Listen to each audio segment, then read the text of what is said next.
The bus driver kept looking at Amber. He was staring at her using his rear view mirror. She noticed that he had been doing it for a while. It was starting to bother her. Amber looked around at the empty seats on the bus. It was a large city bus. She was the last passenger on it. The city was asleep. It was almost 2 o'clock in the morning. He keeps looking at me, Amber thought. I guess he thinks I'm very pretty. But he looks like a hairy caveman. She tried to ignore him. She gazed out of her window into the darkness. They passed by dark buildings. Every building had its lights off. And there were almost no other cars on the road suddenly. She realized, I don't know which road we are on. This is not the street we should be on. Alarmed, Amber turned her head and saw the bus driver. He was driving and smiling at nothing. What is this guy doing? She got out of her seat, holding her small purse. The bus ride had been very smooth, but when she started walking toward the front, one of the bus's wheels hit a hole in the road. Amber fell forward. She reached out her arm. She grabbed a seat back and caught herself from falling. The bus driver laughed. He drove into that pothole on purpose. Sit down, little lady, the driver said. He had to take deep breaths after each sentence. He had some breathing problems. We're on a rocky road now. Excuse me, but which road are we on? She asked. Are you lost? What do you mean? I never get lost. He took a deep breath and laughed with his mouth opened wide. He was missing several teeth. He scratched at his beard and coughed. I told you to sit down. It isn't safe to stand up while the bus is moving. We don't want you to hurt your pretty head. It might mess up your hair, though. Amber did not think the situation was funny. She had heard of things like this happening. But she was not scared. Not yet. She held her purse tighter and walked closer to the driver. Tell me, where are you going?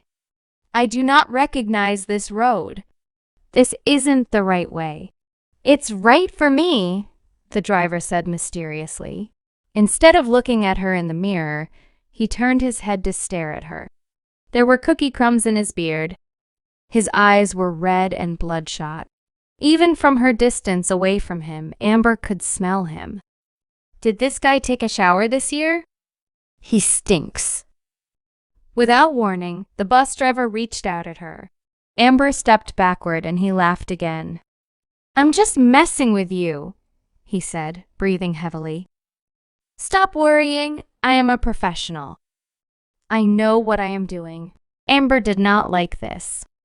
She sat down and waited, wondering if she should make a phone call. He is acting weird, she thought, but maybe he really is lost. Sometimes, new drivers forget the roads. Maybe he does not want to admit he is lost. He does not know where we are, but he feels embarrassed. The driver began to slow down. Amber peeked out of the window. She did not see any streetlights or stop signs. Why is he slowing down? Will he turn the bus around? Almost there, he said. He took a drink from a plastic bottle. Amber did not think it was water inside the bottle. The bus pulled into a large, unused parking lot. The lot was empty. There were no other cars in it. There was grass growing from cracks in the lot. There were broken glass bottles and pieces of litter everywhere. A stray dog was walking around. The parking lot was dark. There were no streetlights. The driver stopped and removed his seatbelt. Last stop, he said. He took another drink and wiped his lips on his shirt sleeve. Time for all pretty girls to get off my bus. Amber stood up. He opened the bus door and pointed to it. She shook her head. This isn't my stop. What do you think you are doing? You'll find out soon, he said. Get off the bus. She took out her phone, but there was no time. He moved toward her fast. Amber pressed the call button, but it dialed the last person she'd called her sister. Hi, sis, said Amber's sister Aisha. "Do you know how late it is?" The driver knocked the phone out of Amber's hand. "Help!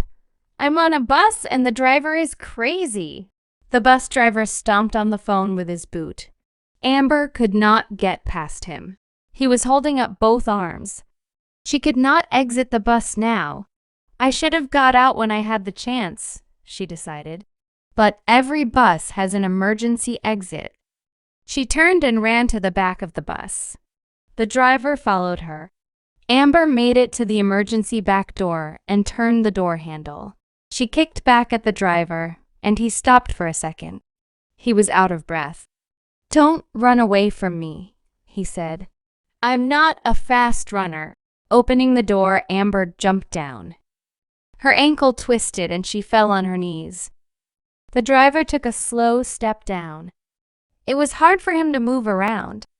He was in very bad physical condition, but he looked at her and smiled. He was in no hurry now. Amber saw an old abandoned warehouse. The parking lot they were in was for the warehouse employees.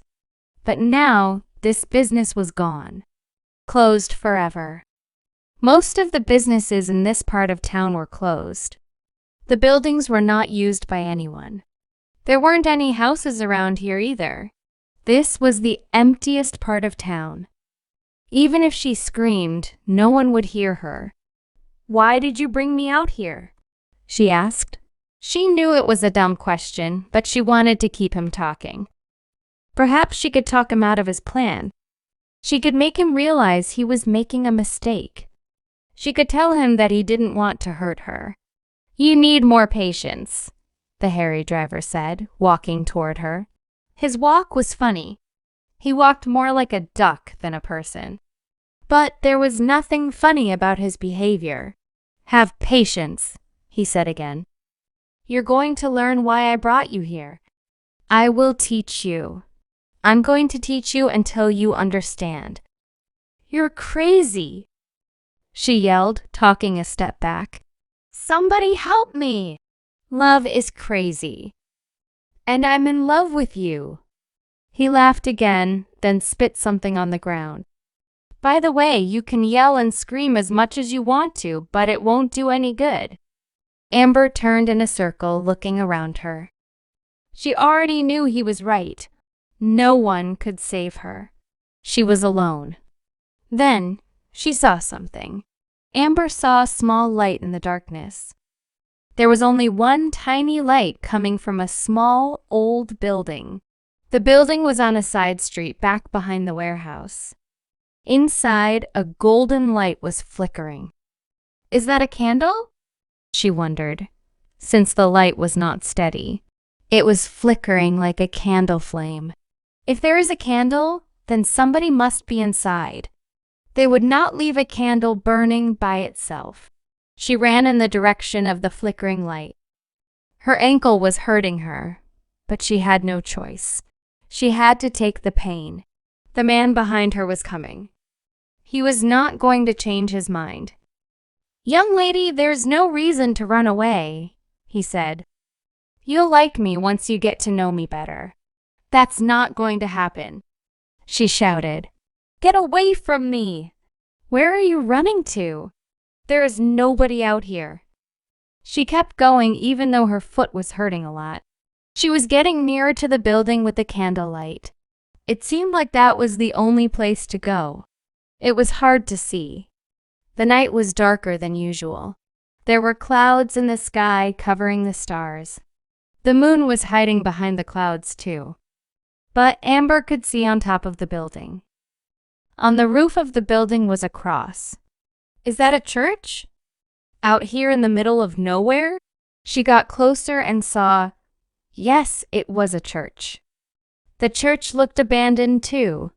Some of the windows were broken. Wooden boards were falling off the sides. The grass around the area was very tall. No one had come here in many years. If no one uses it, why is there a candle burning inside? I hope it isn't a homeless person living in there. But she changed her mind. Even if it was a homeless person, perhaps they could help her. Anything was better than fighting the crazy bus driver alone. The front door was unlocked. Amber ran inside the empty church. She saw the candle in the window. There were candles in each of the windows, but there was nobody around. She closed the door. Oh no, there isn't a lock on it. The bus driver was coming. He was walking fast, but he could not run. He was not in good enough shape for running.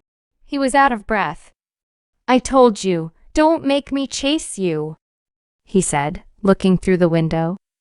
His face was sweaty. He looked like an animal. Stop it. My sister will call the police. You heard me call her. Yeah, but she doesn't know where you are. The police can track my phone. The driver was holding her phone. He raised it. It was destroyed. You should have held on to it better, he said, smiling his creepy smile. Now stop running, little lady. You've got nowhere else to go. Amber stood a step back. The driver was standing outside looking in the window. The door didn't have a lock on it. She needed to put something in front of the door to block him. There were a few heavy benches. She took one of the benches and started to drag it towards the door. But it was too late. He was coming in. Help! She cried again. Where was the preacher for this place? Someone had to be here because there were candles. They weren't burned down yet who had lit the candles? She tried to keep the door closed, but he was too heavy. He was pushing, and finally he got inside. Amber punched at him with her fist, but she missed. Whoa, take it easy, he said. I don't want to fight you. You tricked me, she said. This church you live here, don't you? This is your place. Are you kidding? The bus driver said. He threw her phone over his shoulder. I have a nice apartment. I would never live in a church. That is just weird. But you put the candles in here. It was a trick to get me to come inside. You're wrong about that first part. I did not put the candles here, but you're right about the second part. Yes, it was a trick then. Amber heard the sounds of the other person in the building. Somebody else is here. The man walked out from behind a large curtain. He was very tall and skinny with long black hair. He wore an old black suit. At first, Amber thought maybe he was a preacher.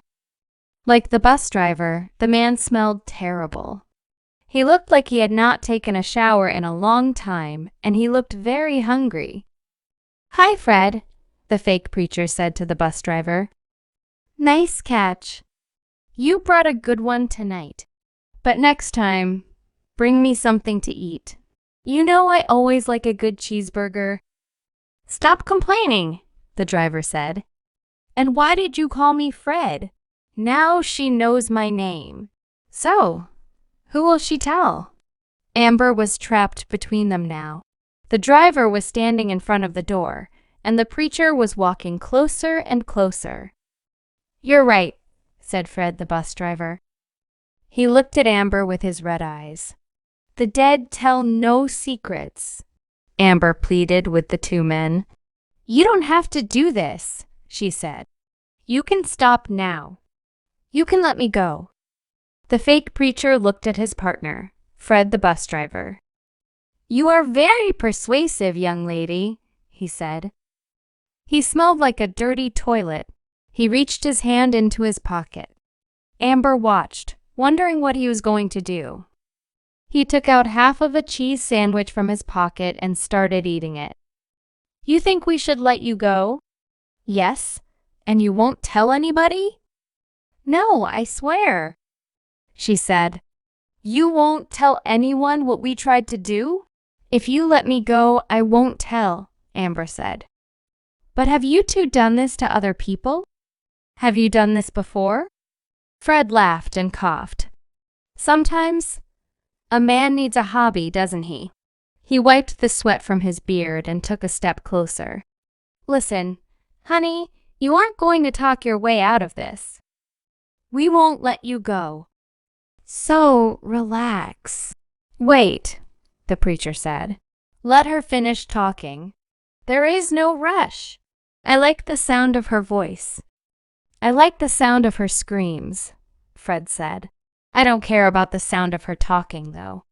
Amber raised her hands. She was still holding her purse.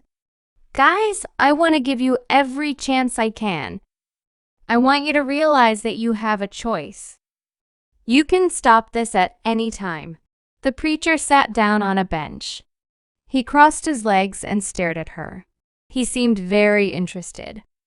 You want to give us every chance. What do you mean? You have no power here. You are our prisoner. She just likes to talk, Fred said. Tell her to be quiet. Let's get on with this. Amber ignored Fred. She sat down on the bench next to the preacher. I'm saying you two are adults. You have free choice. You can be criminal or you can act normal. You don't have to hurt people. You're right. I'm your prisoner. You're right. I have no power here. But you do have power, the power to release me. Right now. And you don't ever have to do this again? We like doing it, Fred said, crossing his arms. And if you don't shut up, I'm going to what? Kill me? Amber asked. I already know you're going to kill me, so I have nothing to lose. Do I? Oh, you have something to lose, Fred said. And you are going to lose it very soon. Then let me buy my way out, she said, opening her purse. I have $1,000 in here. I'll give it to you if you let me go. The preacher shook his head. The money is already ours. Everything you have is ours. Darren, would you please stop talking to her? Fred said. Oh, you didn't want me to call you Fred, the preacher said, standing up. But now you're saying my name. Because you were right, Fred said, taking a big breath.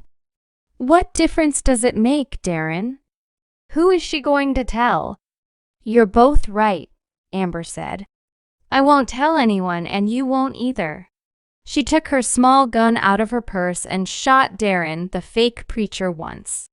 Calmly, she stood up from the bench. She pointed the gun at Fred, who raised his hands in the air. Amber kept her eyes on him.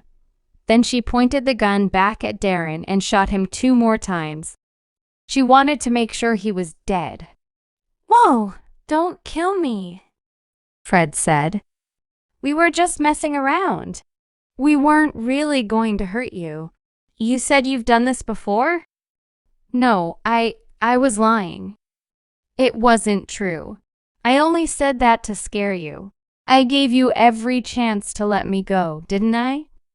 Over and over, I kept saying you can stop, she said, pointing the gun at his stomach. Things did not have to end like this. This didn't have to happen. I swear, Fred said, sweating again. He was trying to walk backward, but he hit a bench. We weren't going to do anything to you. Our plan was to let you go. No, it wasn't. It was. We weren't going to hurt you. But I'm going to hurt you, she said, shooting him 2 times. Amber was an expert with guns. She knew exactly where to shoot someone if she wanted to kill them. She also knew where to shoot them so they would not die. Fred fell on the ground, yelling and screaming. He was in pain, but he would not die. At least not for a few hours. Amber sat down and rested her injured foot. There is a little game I like to play with my sister, she explained. We've been doing it for almost a year. We stay out late. We stay out until someone tries something stupid. Someone like you and the preacher over there. Her foot began to feel better, so she stood up. She picked up one of the burning candles. We let the stupid person or persons try to take us. Then, when they don't expect it, we kill them. She poured melted candle wax on Fred's beard. He yelled again. You tricked us, he said. You tricked me first, she said. I gave you the opportunity to stop. Do you want to give me the same chance? You want to give me a chance to stop? She pointed the gun at his head. I have one bullet left. Yes, yes. You can stop. You don't have to shoot me again. Okay, she said, putting her gun back into her purse. See? You convinced me. I won't shoot you again. Amber held the candle to the man's pants. Fred's pants caught on fire. Then she quickly ran out of the old church. She picked up her broken phone on the way out. Amber had another working phone in her bag, of course. Aisha, Amber's twin sister, pulled her car up into the parking lot. Right on time. Hi, sis, Aisha said as Amber got into the car. Looks like you won tonight. The identical twin sisters sat in the car as the church caught fire. Thanks for playing Twins Revenge, Amber said to the dead men in the church, smiling as her sister drove away.